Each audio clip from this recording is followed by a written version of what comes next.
బాబాయ్ నమస్తే. ఏం పేరు ఇది? నా పేరు మొహమ్మద్ యూసుఫ్ సార్. మొహమ్మద్ యూసఫ్. ఓకే. ఎక్కడ ఉంటారు మీరు? గంగానగర్. గంగానగర్. ఓకే. ఇది మన బోరబండి ఇటు సైడ్. ఇక్కడ మన కూరగాయల మార్కెట్ పక్కకి. ఏది ఇప్పుడు శ్రీరామ్ నగర్? శ్రీరామ్ నగర్ కూరగాయల మార్కెట్ పక్కకి గంగానగర్. ఓకే. యూసఫ్ భాయ్, నేను ఏమంటున్నానంటే ఇప్పుడు జూబ్లీహిల్స్ ఉప ఎన్నిక వచ్చింది కదా, మరి ఏంటి ఇప్పుడు ఎవరు గెలిచే అవకాశం ఉంది? ఎందుకంటే మాగంటి గోపీనాథ్ గారు మీ ఎమ్మెల్యే, ఆయన చనిపోవడం వల్ల ఇక్కడ ఉప ఎన్నిక రావడం జరిగింది. సో మరి ఇక్కడ ఎవరు గెలిచే అవకాశం ఉంది?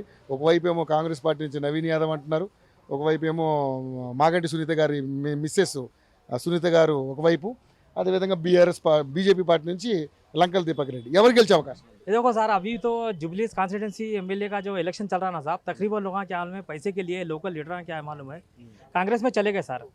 हम क्या है मालूम है, लियाकत भाई తెలుగు में बात करो. మేమైతే లియాఖత్ భాయ్ ఎంబడి ఉన్నాం. ఆయన ఏ పార్టీలో పోతే కూడా మేము ఆయన ఎంబడి మేము పని చేస్తాం సార్. ఎందుకంటే మాకు టీఆర్ఎస్ నుంచి చాలా ఫైదా ఉన్నది.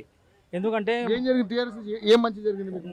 నాకు పింఛన్ వచ్చింది, షాదీ వగైరా మేము చేపించినాం మా చుట్టాలకి, ఓకే. అందరికి పింఛన్ వచ్చింది.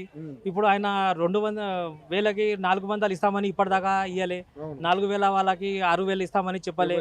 ఆటో వాళ్ళకు చాలా పరేషాన్ చేసిండు సార్ ఆయన. ఎవరు వస్తే కూడా సార్, కేసీఆర్ ఎట్లా గవర్నమెంట్ నడిపించిండు, ఎవరు కూడా చేయలేదు సార్. అట్లా ఇప్పుడు రేవంత్ రెడ్డి అట్లా చేయట్లేదా? అట్లా చేయరు సార్. మేము చెప్తున్నాం, మీ ముంగట కూడా చెప్తున్నాం. ప్రజాపాలన అంటున్నారు. ప్రజాపాలనలో మాకు ఏం ఫైదా లేదు సార్, పబ్లిక్ కూడా ఏం ఫైదా లేదు. ఆర్టీసీ బస్సులో ఫ్రీ చేసిండు సార్, ఒక్కొక్క పాస్ మీద 200 పెంచేసిండు. ఎందుకు సార్ అట్లా? కాలేజీలో పోతున్న వాళ్ళకు కూడా చాలా మందికి కష్టం అవుతుంది, రానికి పోనీకి చాలా కష్టం అవుతుంది. ఎందుకు సార్ ఇది? ఎందుకు ఫ్రీ చేసిండో సార్? దానికోసం చాలా ప్రజలకు కష్టపడుతున్నారు. సో మరి బీఆర్ఎస్ గవర్నమెంట్ లో మీకు మంచి జరిగిందా మీ ఫ్యామిలీకి? చాలా మంచి జరిగింది సార్. ఆయన ఉన్నప్పుడు 10 సంవత్సరం నుంచి చాలా మంచిగా ఉన్నాం. గరీబ్ వాళ్ళు కూడా చాలా మంచిగా. ఇప్పుడు మన మాగంటి గోపీనాథ్ గారు మీ అందరితో కలిసి ఉండేటోడు ఇక్కడ? సార్ మంచిగా ఉంటాయి సార్. ఎమ్మెల్యే ఆయన మంచిగా పని కూడా చేసిండు. ఆయన పేరు మీద మేము ఇప్పుడు చాలా మంచిగా చూస్తున్నాం. మిస్సెస్ కి ఇచ్చారు టికెట్. సునీత గారికి కూడా చాలా మేము ఇప్పుడు హెల్ప్ చేస్తున్నాం సార్. ఏ పార్టీ అయినా రాని కానీ సార్, ఇప్పుడు అయితే ఇక్కడ జూబ్లీస్ నుంచి టీఆర్ఎస్ కంపల్సరీ రావాలి సార్.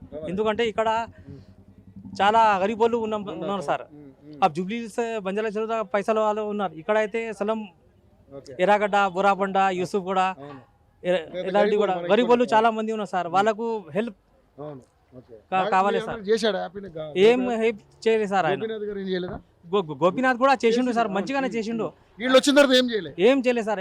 2 సంవత్సరం నుంచి ఒక కూడా ఫైదా లేదు సార్. 6 గ్యారెంటీలు ఏం రాలే. ఖాళీ ఒక బస్ ఫ్రీ వచ్చింది సార్, అంతే. 500 గ్యాస్ కూడా ఇప్పటిదాకా ఎవరికి రాలే. 200 యూనిట్ల కరెంట్ ఖాళీ ఒక కరెంటే వచ్చింది సార్. కరెంట్ వస్తే వేరే దాంట్లో చాలా ఘోరంగా వచ్చేస్తున్నారు. సో ఇక్కడ అంటే మరి బీజేపీ ఏం పెద్దగా ఎఫెక్ట్ ఉండదు? ఏం అట్లా లేదు సార్. బీజేపీ రావాలి అని ఇక్కడ ఏం లేదు సార్. ఖాళీ ఇది ఎలక్షన్ ఇప్పుడు కాంగ్రెస్ ఇంకా టీఆర్ఎస్ లో జరుగుతుంది, అంతే. మీరంతా టీఆర్ఎస్ కి ఉన్నారా? టీఆర్ఎస్ కి ఉన్నాం సార్ మేము. ఎవరు ఏం చెప్తే కూడా మేము వింటాం సార్. టీఆర్ఎస్ ఎంబడి ఉన్నాం, ఆయన ఎంబడినే ఉంటున్నాం సార్.